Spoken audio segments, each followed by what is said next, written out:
Hello and welcome to Raw Sports Takes with Miguel Sanchez here as your host. Today's November 1st, 2024, and this is my first podcast in over 2 weeks. I apologize for that. Unfortunately for y'all, but not for me. I had a vacation. Had to go up to New England, up there, Boston area. Well, I stayed in Rhode Island, but I say Boston because most people don't know where the hell Rhode Island is and probably think Rhode Island is an actual island when it's not. So I was up there and had quite a bit of things, visiting family up there, and I had quite a bit of things to do, work on. So I didn't really have a chance to get away and really record the podcast. I did watch some of the football games there, some college games, some basketball games. But in reality, I wasn't able to really pay too much attention there. It was more of a family time than anything else. I do got to say this about the East Coast, and I know I said it before, but I'm going to have to say it again today. But it is effing impossible to watch football games up there. Late games, basketball games. I think I was waiting for this first Spurs game to come on up there, and I was asleep by I was just laying in bed, and I was watching it, and I fell asleep by halftime. That happened to me multiple times. I was trying to watch the World Series. I was trying to watch some football games, the late Sunday night games, and I just cannot keep my eyes open. If you never visited up there, since you're a little bit more north than South Texas, it gets dark really fast. It gets dark around I believe 5 o'clock. It starts getting dark, and then it's cold. Compared to here, it's quite a bit cold, so it gives you that nice feeling, and that just gives you sleepy, and then you just go to sleep. And now the time's going to change this weekend. It's going to get dark at 4 a.m. or 4 p.m. over there, so that's even worse. So it's one of those things. But I try to watch as much as possible and try to do much. On this episode, we're going to get back usually to what we do on Fridays, and that's pick games for Week 9. We're going to do Week 9 picks. I'm going to go over some games really fast and pick the teams really quick. Other games, I'm going to actually stay there a little bit because I didn't get to talk too much about what happened this past weekend since I wasn't recording. So I'm going to talk a little bit more about that. So I'm not going to spend too much time on bullshit games and games that you just don't want to watch unless you're a fan of those teams. I'm also going to talk a little bit about NBA since the NBA bit got started, especially about the Spurs. We're going to talk a little bit more about Spurs. We'll talk a little bit of college football. But first, I'm going to start off with the actual World Series. So if you ever guys were big time World Series just ended. It ended in 5 games.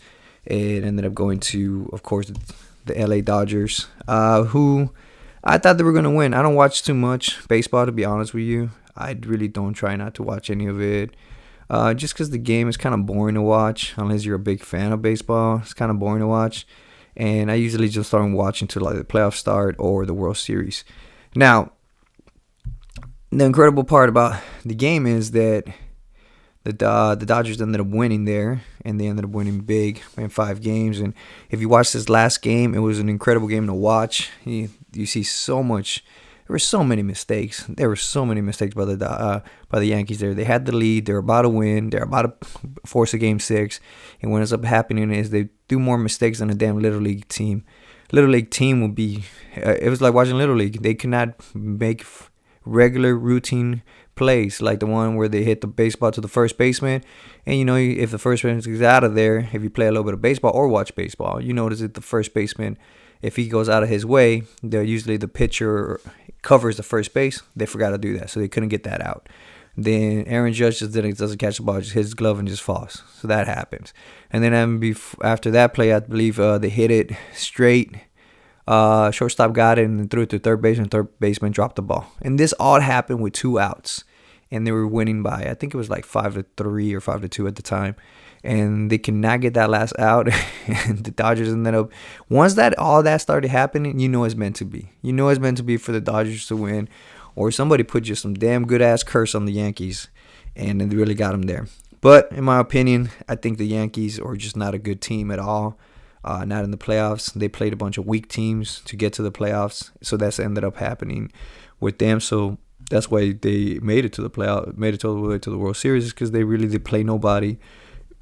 And the talent is not quite there. The pitching wasn't quite there for the Yankees, so they ended up losing that. So, oh well. Yankees, congratulations to the Dodgers. They won the World Series. congratulations to Otani, actually, of all people. I hate to see really good players, either sport, no matter what sport it is, play really, really good, really hard, superstars, and then they just can never win a championship. For example, I love Tony Romo. I think Tony Romo is one of the best players, quarterbacks, and he unfortunately got he played in the golden age of quarterbacks where you had Drew Brees, you had Peyton Manning, you had the GOAT, Tom Brady. You had a really good quarterbacks, and he kind of got thrown, towards the back. And he played for the Cowboys, so if you're not winning championships with the Cowboys, you're considered a failure pretty much. So that ended up happening to them. I think if he would have played anywhere else, he would have got more Pro Bowls, and I think he might have actually had a better chance of winning a championship. Unfortunately, he played for Jerry Jones, and I should start calling the Cowboys the Jerry Jones team because that guy, as you know, there's no love here for Jerry Jones. He's a shitty owner and a shitty GM. He will always be. That's one of those players. Jason Witten's another one. I love Jason Witten. He played really hard for the Cowboys. He was your prototypical tight end back in the day. He could block, he could run, he could catch the ball. He really didn't complain. Hard nose. That whole rule got invented where if you lose your helmet, the play is dead there. Got invented because of Jason Witten. There's that famous play, I think it's against Philadelphia, where his helmet gets ripped off and he's bleeding from the nose and he just keeps running. That was great. Hate to see him that he never got to win a championship. DeMarcus Ware had the right sense of leaving the Cowboys, went to the Broncos and won a Super Bowl there. So congratulations to him. That's another great one.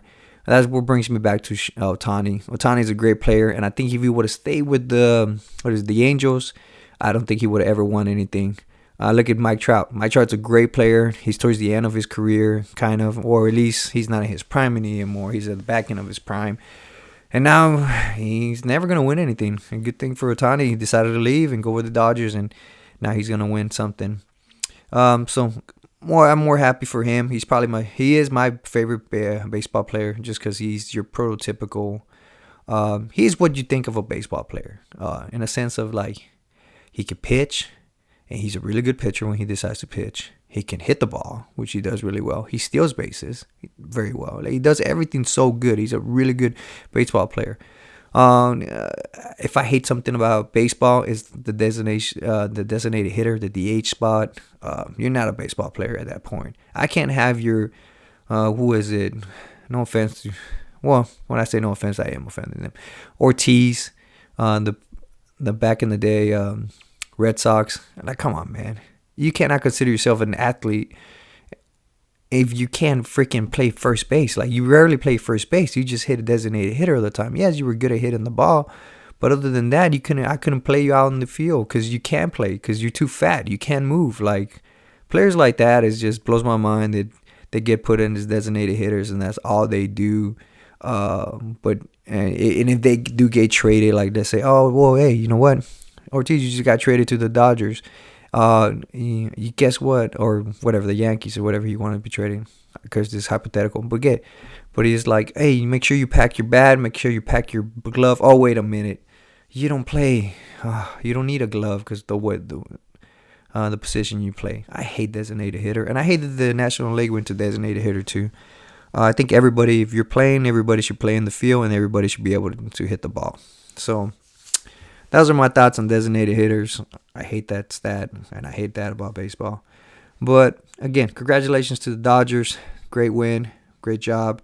Now we're just gonna move on to college football. Nothing really spectacular happened last week to really talk about. And to be honest with you, this week it looks pretty bad. Except for the only good game there is, and it's unfortunately or fortunately, depending on what you like. If you got something to do during the day, then I guess it sucks. But the Ohio State versus Penn State game, that's probably the only really good game they should be able to be on TV or is on TV. That's two really high-ranking teams. Ohio State ranked number 4, Penn State ranked number 3. Of course, I think Penn State's undefeated. Ohio State had that one loss against Oregon. It's going to be an interesting game in a sense of it seems like Penn State is always good, but there's always somebody better than them in that Big Ten conference.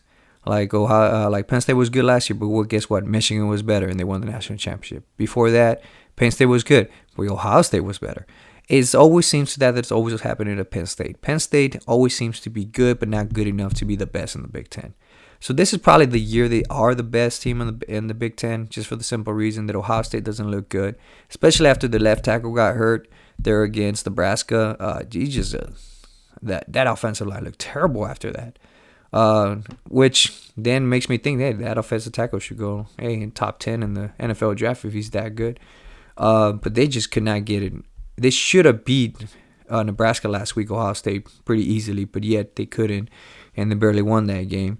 So that puts that in perspective. And then Penn State had a good game last week. They played pretty well, but they're playing the backup quarterback, and we don't know if their starter is going to play this year. So that's going to be another interesting game in a sense of that. You don't know which team is which. You don't know if Penn State's really that good or Ohio State's that bad, in other words. So it's going to be one of those. And that's probably the only one. The only good game this week. Other games this week, it's Texas A&M versus South Carolina, which Texas A&M, I don't think they're that great of a team. They show glimpses of being good, and then they show glimpses of being terrible. Other game is Indiana versus Michigan State. If you like underdog stories, you want to keep cheering for Indiana just because they're undefeated, and hopefully they get in there. Oregon versus Michigan.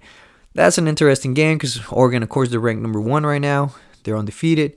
But also, you want to Michigan. I mean, talent still goes to Michigan. I mean, there's still a lot of talented college players there, so they could pull off a upset pretty good. But other than that, there's really nothing much to talk about there. Hopefully next week it's a better week, and we move on to something better. And that's about it. College, unfortunately, like I said, nothing much to watch there. So it should be okay. Then we move on. Here we go. Now we're going to get into the NBA. As you know, the NBA got started. You see quite a bit of teams that are up there. Actually, surprisingly, Boston Celtics are playing. They are undefeated, and I think they are a really good team. And then one thing they did lose last night, I believe. Yeah, they lost against Indiana. I was watching that game. Yeah, sorry. Siakam, or Spicy P as he likes to be called, threw that 3-pointer and won the game there at the end in overtime. But other than that, Celtics are a pretty good team. What's surprising me right now, and a lot of people have not talking about it, at least not at the beginning of the season, is that Jason Tatum might be actually the MVP of the league right now, as he's playing right now. He's been playing on another level. I was watching some of the first game of the season, which was, I believe, Boston Celtics versus the Knicks, where they made 39 3-pointers. One was tied the record for most 3-pointers in a game. That was kind of crazy to watch, especially because Jason Tatum, if you watch him towards the last 2 years, if you watch a little bit of basketball the last 2 years, Jason Tatum has been pretty shitty from the 3-point line. Like, he doesn't look that good.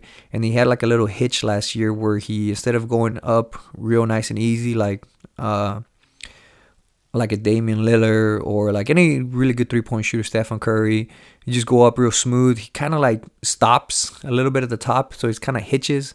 And he got rid of that all of a sudden. I've been watching the games. He looks smooth, and the shots are going in, and he's playing very well, both offensively and defensively. So you could be looking at a case. Maybe he has a chip on his shoulder because he didn't play during the Olympics, and he's like, well, fuck it, I'll show them. I'll win MVP. That team is playing very well. They kept all their core players there. Halford, I expected him to retire, but he came back for another league season. I think that's his either 18th or 20th. I have no idea. That guy's been playing forever. So they're looking good. Porzingis should come back probably at the beginning of next year, 2025, during January.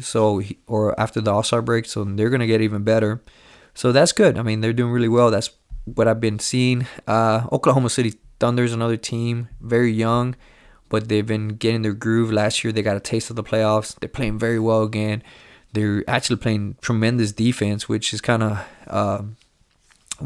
it shows a lot. It shows that they can definitely do it, and I could see them coming out of the West. And a lot of people, they're favorites to come out of the West. A lot of people have been looking at them and saying they'll be coming out of the West and going to the finals. So I could see that, the way they're playing, the way they're grooving. And if you watch basketball and you understand basketball, you understand that a lot of teams that stay together, the core, in other words, the core players stay together for the most part.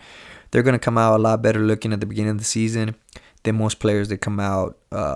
Then a lot of teams that has a lot of turnover. They had a lot of trades and a lot of new players, a lot of new faces.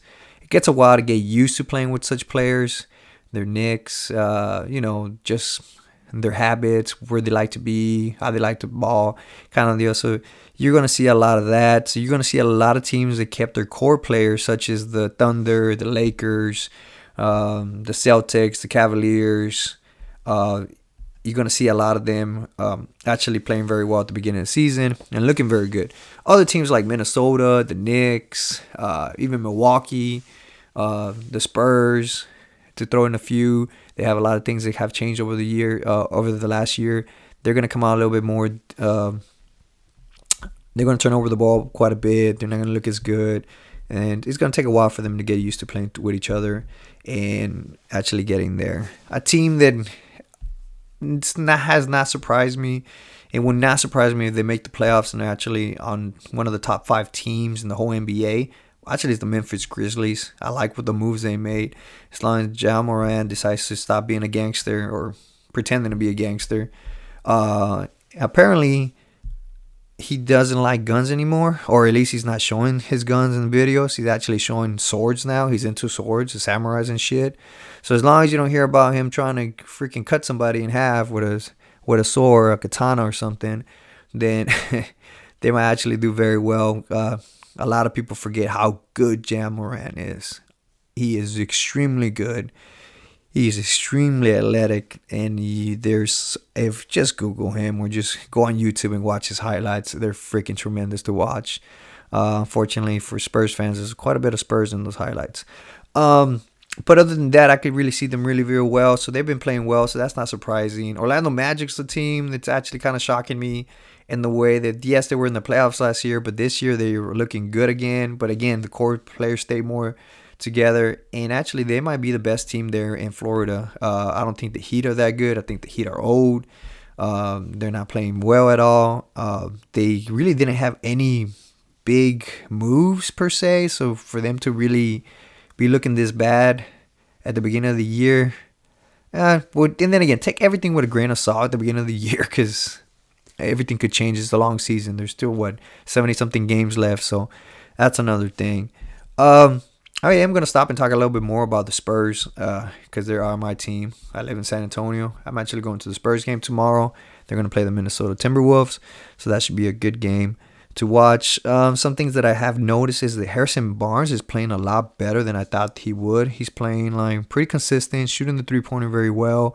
He's the new starter. So the starters right now are Wembanyama as the center, Sochan as the 4 or 3. I guess it's the 4 because Barnes plays the 3. And then Chris Paul's the point guard, and then of course, then you got Julian Champagnie playing the guard there. Julian Champagnie looks good at the beginning of the game. Like, he could shoot the three-pointer. He's not scared to shoot the three-pointer. But then towards the end of the game, he kind of gets away from that, and like his confidence either goes out or something happens there. He's just not playing well. Jeremy Sochan, I have been impressed with him as far as his defense, tenacious. And he's really balling and getting in there, getting the rebounds and really getting at it. Hopefully he puts in more work, and hopefully his shot gets better as the year goes on, and he could really be a threat at the outside. But I'm actually impressed. I'm actually pretty impressed with him. Actually playing very well for those last 2 games. Chris Paul is Chris Paul. He's been playing a lot. I mean, he's 39 years old, but he is registering 11 assists a game per every 36 minutes. And that's pretty damn good. Last time I checked, that's the second highest rate for his 20-year career. So that's pretty good, and I'm hoping he gets better. And he did say himself he's getting used to the Spurs, and he's getting used to playing with Wembanyama because he's never played with a player like that. I guess the closest player he play in that kind of style would be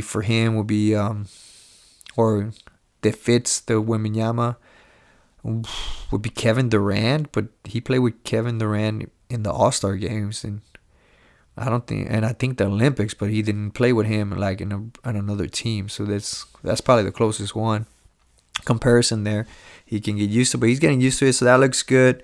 The bench looks good. When I say all this looks good, I say it looks better than last year. Last year I had the only hope I had was Wembanyama.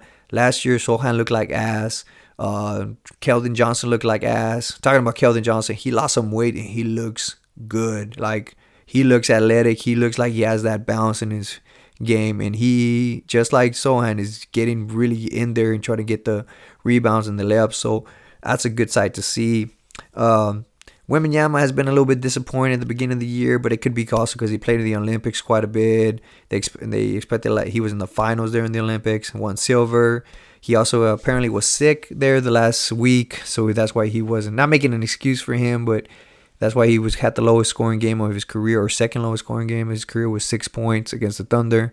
The Thunder are real, and they're the real team, and they're really good. Another good sign for the Spurs could be is they just play really good teams. They play the Mavs, they play the Rockets twice, and then they play the Thunder. Last night they played the Jazz, and they beat the Jazz at the end there, and they really took over. And they were playing very well. Wembanyama, of course, had like 27 points, 5 assists. 5 steals, 5 blocks. So he had a 5x5 game, as they said. And he looked better. And his Halloween costume was on point before he got to the game. Got to give props to him on that.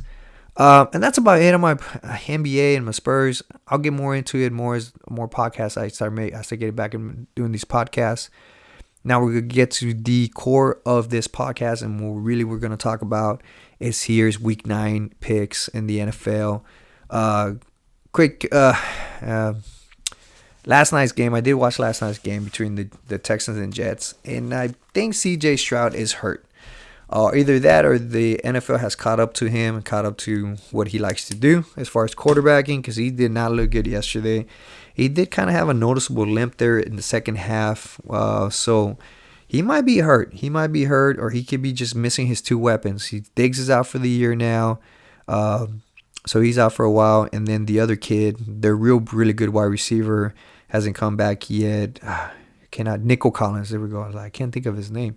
But he hasn't looked. But I think when he comes back, he's going to be really good. And they're going to get back in the groove. One player on the upside that looked really good was actually Joe Mixon. He ran hard. He looked good. He broke some tackles. So that's a good bright spot as far as the Texans. Unfortunately, the Jets won. I picked the Texans to win. I really wanted to see Aaron Rodgers complain again. I'm surprised that and this should have been a closer game, but apparently the Texans kicker decided to shit on himself twice and not not score any points and not kick the field goal like he's supposed to do. His only job in the world, the only play he has in his playbook, kick the ball, and he missed both 2 field goals. It should have been a closer game than it was last night. That final drive there the Texans had should have been a drive to win the game, not to score a point and had to do an onside kick. That was terrible. Aaron Rodgers looked average at best. Luckily for him, Garrett Wilson looked amazing. He probably had the best catch of the whole NFL season this year. That was an amazing touchdown there where he caught it one-handed, and then he was able to get his shin in, and apparently 1 shin equals 2 feet. So that was great. Breece Hall, I don't know what happened to him, but he played a little bit better. He's not playing up to his potential still as far as what everybody was talking about. It was talking about Garrett Wilson and Breece Hall at the beginning of the year, how good they were going to be, and that's why a lot of people were picking the Jets to win that division or at least make the playoffs. Now Breece Hall is playing a little bit better, but still does not look the same as he was 2 years ago. The defense really looked really, really good, though. That could be either C.J. Stroud was hurt or maybe the Jets are starting to find their groove again on defense, because the last 4 games they have not looked good at all. They've been rushed on pretty easily, but we'll see what happens. Good win for the Jets. That means the general manager / offensive coordinator / quarterback Aaron Rodgers doesn't have to fire anybody this week, which I wanted him to lose just so the interim coach got fired, because that'll be probably the first time ever in NFL history that the interim coach gets fired. That would have been kind of cool to watch. I hate Aaron Rodgers, so fuck Aaron Rodgers. So we'll see. Well, hopefully next week they lose, so we see more chaos. But I think their schedule gets easier towards the second half of the league. Now we're going to start with our picks here. As you know, now we're getting towards the middle of the year. We're 7-8 games in right now, so we're kind of getting we're starting to know who sucks and who's good. So it's getting easier with the picks, but it's still the NFL. They're still professionals, and some of them still play hard. and will play hard, so you get some upsets here and there. First game I'm going to start with is the Dallas Cowboys at Atlanta Falcons. As you know, most of the time I do not pick against the Cowboys if you get to know me. But lately, I've been really pissed and really angry at the Cowboys, and I fucking hate Aaron Rodgers. See, look at that. That's how much I hate him. I hate fucking Jerry Jones. I think he's a terrible freaking person as far as general manager and head coach, because he technically is a head coach. Not technically, but he's the head coach because Mike McCarthy is a freaking puppet. But I'm gonna pick the Atlanta Falcons. Cause fuck the Cowboys. Cowboys look terrible. They're a bad team. They got a lot of injuries. Trevon Diggs apparently is not gonna play now. He has a tear in his calf, so he's not gonna play. Darren Bland's not gonna play. Michael Parsons is not gonna play. So that whole defense is a bunch of fucking scrubs that just picked up from the Y, and that's who they're gonna play against Atlanta Falcons. Kirk Cousins and all those weapons. I just don't see it. It's gonna be another blowout, another embarrassing blowout. And Atlanta Falcons should win that game pretty handily by double digits. Jerry Jones might even have a damn heart attack watching the crap they're going to play here, because I don't think they're going to do anything.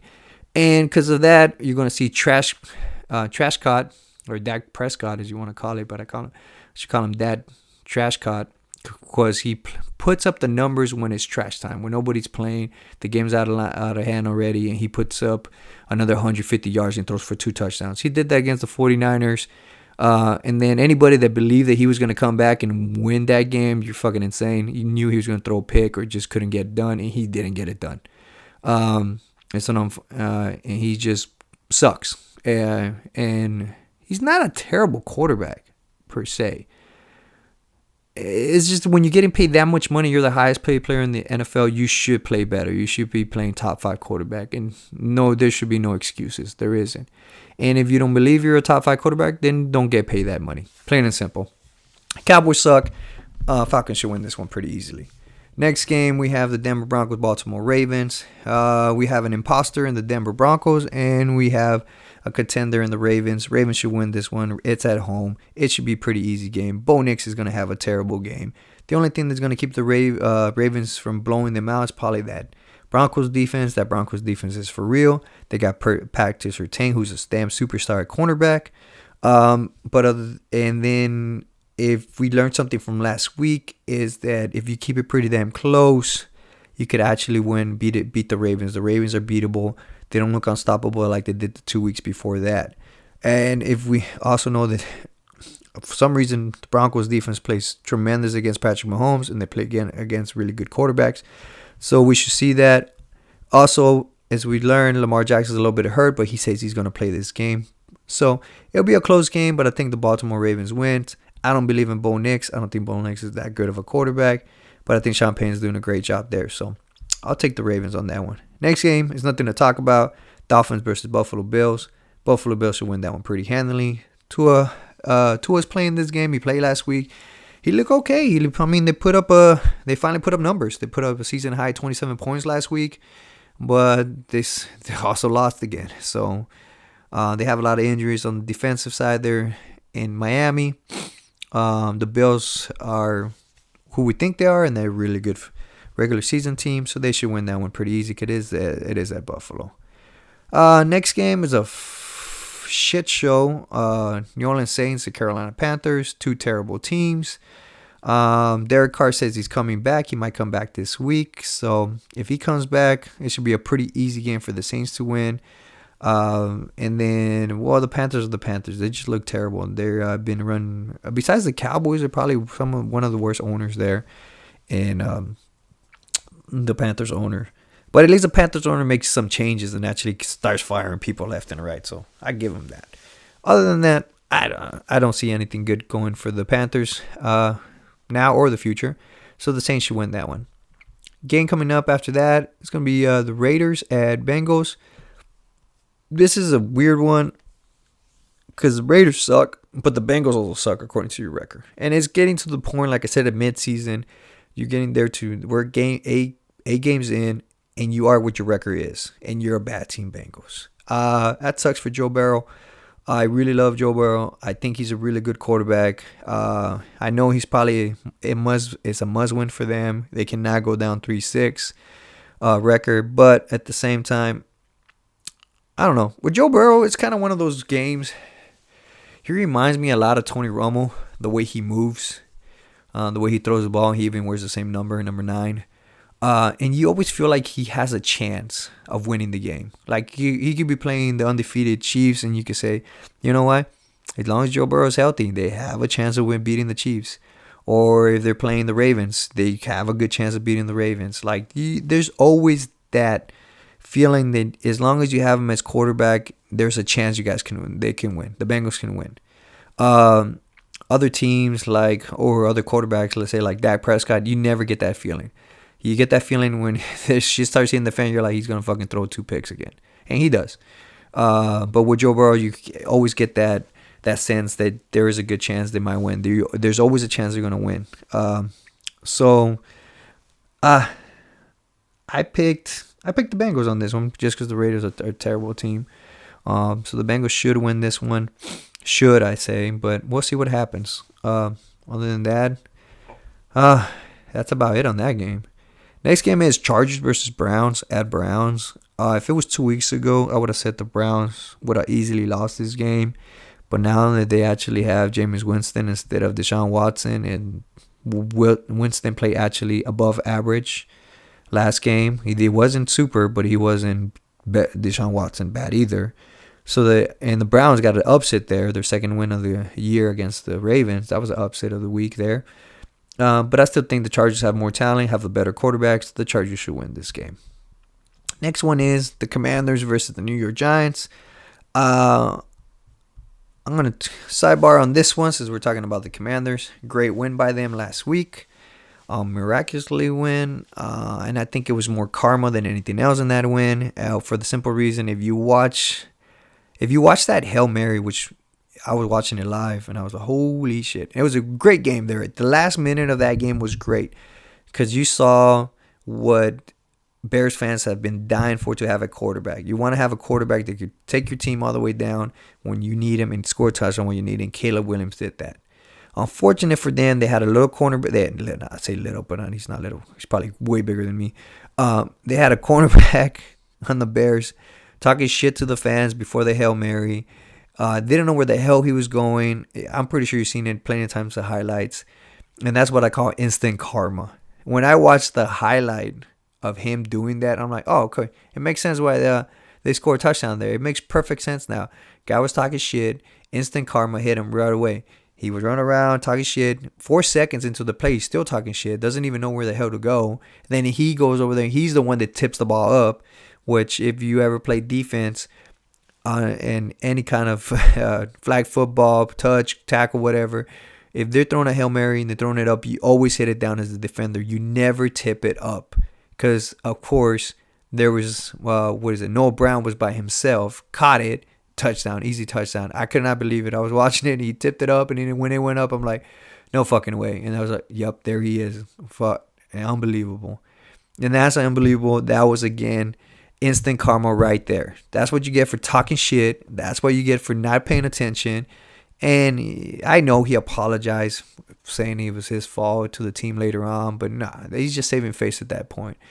If they really wanted to make an example, they should bench him for the next game and just keep him on the bench the whole time, so he doesn't pull another dumb stunt like that. You play to the end of the game. As they say, the game ain't over till the fat lady sings, and the fat lady had not sung yet until he caught that Hail Mary. Then she sang as much as she could. She probably squealed. But getting back to this game, Commanders should easily beat the Giants. The Giants are a terrible team. Daniel Jones has gone back to playing terribly, so it should be a pretty easy game for the Commanders. One thing they really have to watch out for, and I think. And I said it earlier, the only thing that worries me about them is that Jaden Daniels would get hurt. Jaden Daniels is just too, what do you call it? He's just too thin. He looks too thin. And hopefully he doesn't get too many hits like that, like we've seen some of them. He hopefully doesn't get hurt.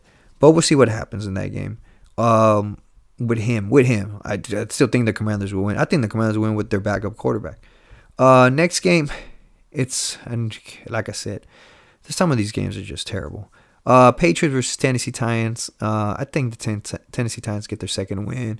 I think New England had their Super Bowl last week, and that was against the Jets. They got that upset. That was a great play, but I just don't see them. And I believe Mason Rudolph is playing. As long as Mason Rudolph is playing for the Titans quarterback and now Will Levis, they always have a chance to win. Or a better chance, let's put it that way. Not a chance to win, but a better chance because Will Levis sucks really bad. So I'll take the Titans on that one. Next game, Chicago Bears, Arizona Cardinals. I don't know what to make of these two teams. I do know that Chicago defense is for real. They held the Commanders, who were the highest scoring offense last week, to 5 field goals, to that last touchdown at the end, that instant karma. The Cardinals are another team where as long as Kyle Murray wants to play and he really wants to get into the game, he could really ball. But I don't. It's half and half with him.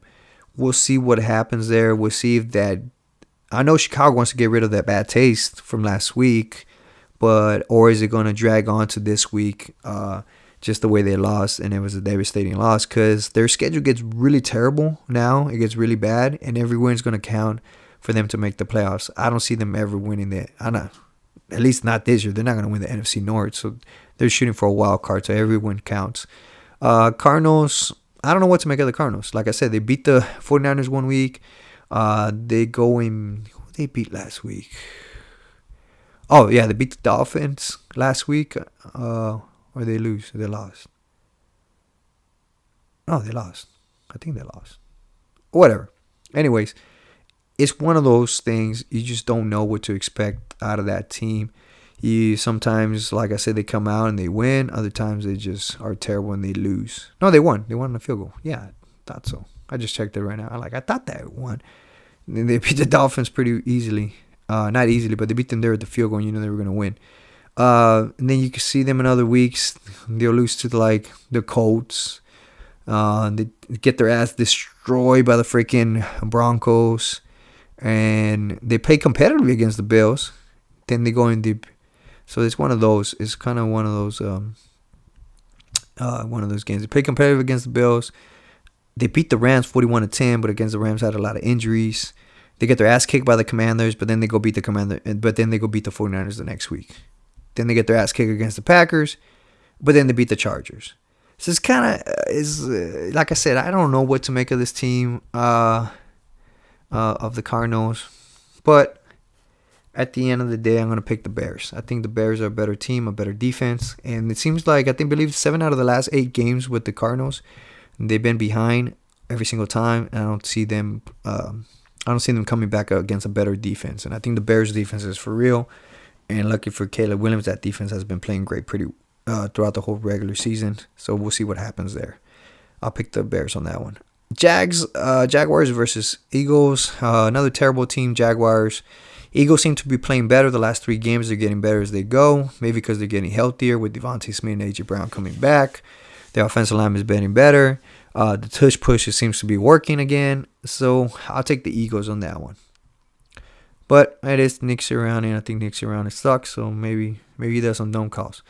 Next one is the game of the week if Jordan Love plays, which they say that he's going to play. It's going to be the Detroit Lions at Green Bay Packers. That is going to be a game for first place, not only in the division, but probably first place in the whole NFC.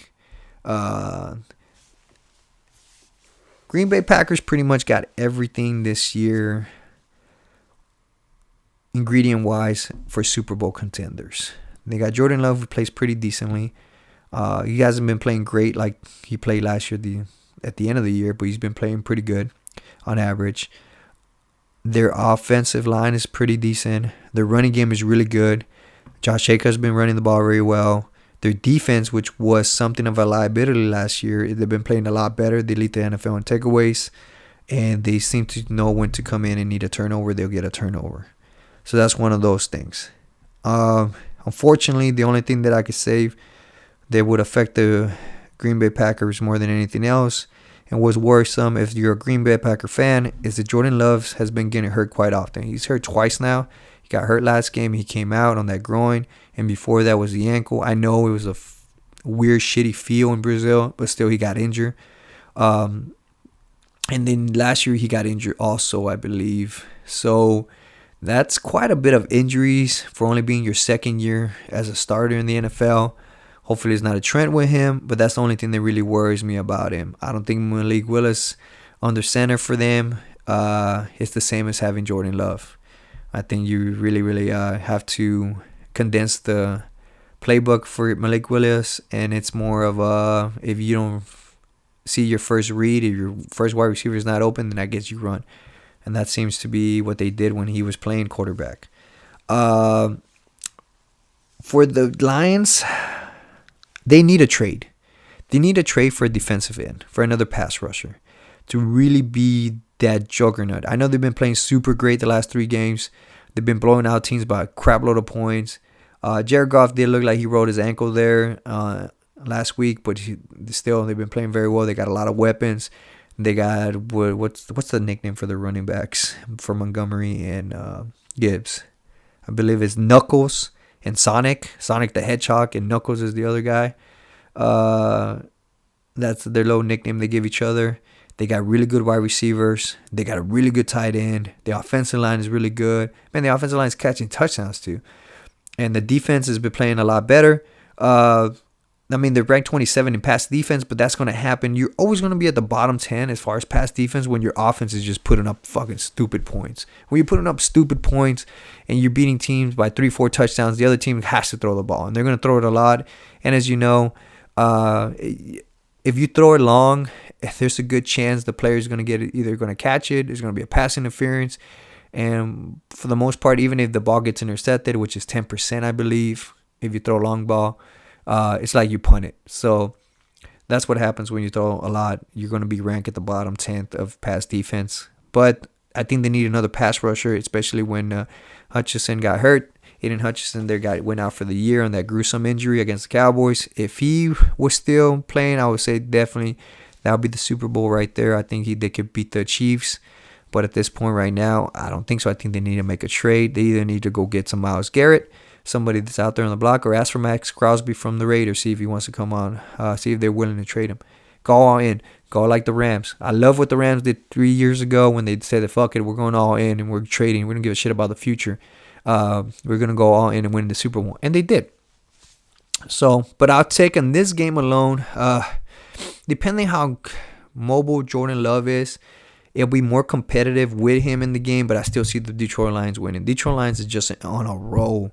The only thing that can stop him besides injuries is probably Dan Campbell making stupid-ass 4th down plays, going for it on 4th down. That's the only thing I can see that will ruin them.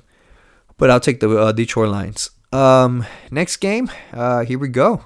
A lot of people didn't think the Rams were going to be this good this year, and I said as long as they're healthy, Matthew Stafford with Cooper Kupp and Puka Nacua, they can really put up points, and they'll be really good and win the NFC West there. And they're looking like that. If they once they beat the Seattle Seahawks on this game, they should. I think they take over the first place or tie for first place in the NFC West, and they look like the better team in the NFC West. If you saw them last week, they beat the Minnesota Vikings. Minnesota Vikings came down.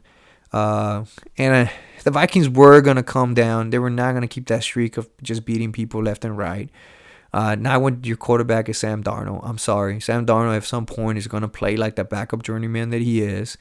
All of a sudden, just because he went to a new team, he's playing for a new offensive coordinator, all of a sudden he drank some kind of fucking potion or something, and all of a sudden he became Peyton Manning. Like, no, that's not how the NFL works. That's not how shit works around here. So at this point, I could see Minnesota start losing some more games. But getting back to the Rams are a really good team. Matthew Stafford, Cooper Kupp, Puka Nacua, when they're healthy, they could really make it happen, and they could put up points. And I see them putting points again. They got a good running back in Kyren Williams. They could run the ball. They could throw the ball. Their offensive line needs a little bit of work, but that's about it. That's really all they need. On the other side, you don't know what you're going to get with Geno Smith. Geno Smith looks good sometimes, and sometimes he looks like shit. But again, he's kind of like the Sam Darnold kind of prototypical quarterback, a journeyman, a backup quarterback score career. So he's always going to have good games. He's always going to have terrible games. You're really not going to have a consistency with those two guys. For that reason, I'll take the Rams. I think the Rams are going to start going on the roll right now, and they're going to start winning quite a bit of games, and they're going to be one of the top. I think they're going to be one of the top 4 teams in the NFC. Moving on, we got the Colts and Minnesota Vikings. I know I just talked a lot of shit about Sam Darnold and all that crap, but I'm going to pick the Minnesota Vikings on this one. They're playing at home, and fortunate for them, they're playing a Colts team that's just not good. I mean, Colts are record right now is 4-4, but it's not a realistic contender 4-4. I think they're more pretenders in that sense. If you look at their schedule, I mean, who they have, they really play. And they have Anthony Richardson. It's not like he's a project. I said it from the beginning of the year. He's going to be a project. And he's consistency. He could throw the long ball so well sometimes, and other times he's just going to look like ass. That's just the way that it works. It's going to take a while for him to really get it going, if he ever gets it going. Because like I said, he's a project, and you got to take really good care of it. I mean, the only teams they have really played, if you really look into their schedule, I mean, they beat the Pittsburgh Steelers 27-24, but that was Joe Flacco. But then they lose against the Jacksonville Jaguars. They have only beaten the Tennessee Titans. They beat the Dolphins with like 10 backups. It felt like the Dolphins had no freaking quarterback at the time. Then they lost to Houston twice. So they really have not played anybody besides, or at least beat somebody that actually has a pretty decent record, and it's the Pittsburgh Steelers. Other teams that actually have a winning record, they lost to every single one of them. So that for that reason, it's easy to see that they are not a realistic 4-4. They're not a good team. They're not even an average team. I think they're a bad team, and they'll be at the bottom 10 of the NFL. So the Vikings should win this game pretty handily and easily. And it sucks. This is the night game. This is the prime time game. This game should be really good, but it isn't. They should have really, really moved either the Rams and Seahawks game or Green Bay Packers and Detroit Lions game should have been moved to the primetime game. I have no idea. I guess because they thought Anthony Richardson. I have no idea why this game is the primetime game, to be honest with you. Colts and Minnesota Vikings? Who the fuck thought they were going to be any good this year? Oh, okay. Anyways, we'll move on to our last game. Our last game is the undefeated Kansas City Chiefs, and they're hosting the Tampa Bay Buccaneers. Needless to say, I got nothing else to say other than Baker Mayfield plays great sometimes, but then he plays like shit other times. And Kansas City this is their identity. Kansas City's identity is just play great defense, keep it close, give the ball at the end to Patrick Mahomes. Patrick Mahomes knows what to do at the end, and that is win games. Simple as that. That's their formula. That's their identity. They're not a high-flying offense. They're not gonna outscore you by 2-3 touchdowns anymore. They're not looking to bombing it every single damn time when they had Tyreek Hill back in the day. All they're looking at is pounding the ball, running the ball, playing great defense, keeping it close. I need a field goal. I got a field goal kicker that can make pretty much every single field goal, manageable field goal, and win the game. So that's them. And I think, unfortunately for Baker Mayfield, he's gonna run into a damn buzzsaw. He also. Mike Williams got injured the last game. I think he went out with a hammy. And I think Chris Godwin also is hurt. So if those two guys are going to be hurt, your main weapons, it's going to be a freaking bloodbath for Baker Mayfield. He's unfortunately, he comes out uninjured, but I could see him getting injured. That defense is a scary defense. I think when you're playing the Chiefs now that they know that's who they are and they're going to be there throughout the rest of the year, is one of those games where you're just like, oh, God, like, if you're a quarterback, you're like, I do not want to play against the Chiefs. Chiefs are going to murder me. So the Chiefs should win that one pretty handily. I think they're making some trades to try to get more weapons for Patrick Mahomes. But at this point, I think they're happy. I think they know, like I said, that's their identity, and they're going to go at it, and they're going to keep it close, and they're going to win because they know they got Patrick Mahomes. And that's it. That is my picks. Sorry again for not filming any episodes there lately. Hopefully we keep it going. I'm going to try to film more episodes throughout the week when I get a chance. Now that I came off of vacation, I'm a little bit fresh, ready to go. My next episode is going to be Tuesday. That's going to be after the Monday night game. So we'll recap the week of the NFL, week 9. I'll probably be really pissed off because the Cowboys are going to get their ass kicked. And we're trying to throw in sprinkle a little bit more NBA in there. I might even have Wednesday or a Thursday episode where it's just all NBA and we talk all about the Spurs a little bit longer. I want to talk a little bit longer about the Spurs, but I also don't want to make these episodes hours and a half, because if you're anything like me, my extension span is good for a little bit under an hour. After that, I get tired, and I want to do something else. So, thanks for listening. I'll talk to you guys soon.